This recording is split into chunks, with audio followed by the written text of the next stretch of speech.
এই যে মানুষগুলোর কান্না করতে দেখতেছেন না, বৃষ্টিতে ভিজতেছে, চোখের পানি ফেলতেছে, আপনার মনে হয় কি এরা কোনো ব্রাজিলের বাসিন্দা? নাকি ব্রাজিল এরা কখনো গেছে? নাকি ব্রাজিলে কারোর সাথে এদের আত্মার কোনো বা রক্তের কোনো সম্পর্ক আছে? আসলে কিছুই না। তবু এরা কান্না করতেছে, কারণ একটাই, নেইমার জুনিয়র। ব্রাজিলে বর্তমান জেনারেশনে 2000 সালের পর থেকে যারা ভালোবাসে না ব্রাজিলকে, শুধুমাত্র একটা প্লেয়ারের জন্যই ভালোবাসে, সেটা হচ্ছে নেইমার জুনিয়র।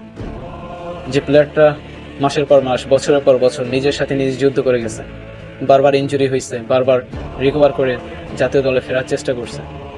ব্রাজিলে কিংবদন্তি অনেক, কিন্তু নেইমারের মতো কিংবদন্তি দ্বিতীয়টা কেউ নাই।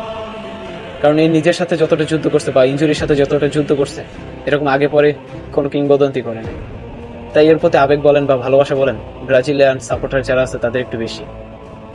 কালকে ব্রাজিল যে শুধুমাত্র হেক্সা মিশন পার করতে পারে নাই বলে যে সবাই কান্না করতেছে, বিষয়টা এমন না।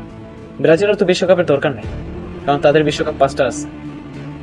সবাই মন খারাপ করতেছে এই জন্যই, বা সবাই কান্না করতেছে এই জন্যই যে নেইমার জুনিয়রে আর কখনো জাতীয় দল দেখা যাবে না। এরপরেও এই প্লেয়ারটা নিয়ে যারা ট্রোল করে বা একে নিয়ে যারা সমালোচনা করে, আমি বলবো তারা খেলার খাও বোঝে না। আসলে তারা ফুটবলকে ভালোই বাসেন, বা ফুটবল সম্বন্ধে তাদের কোনো নলেজ নেই।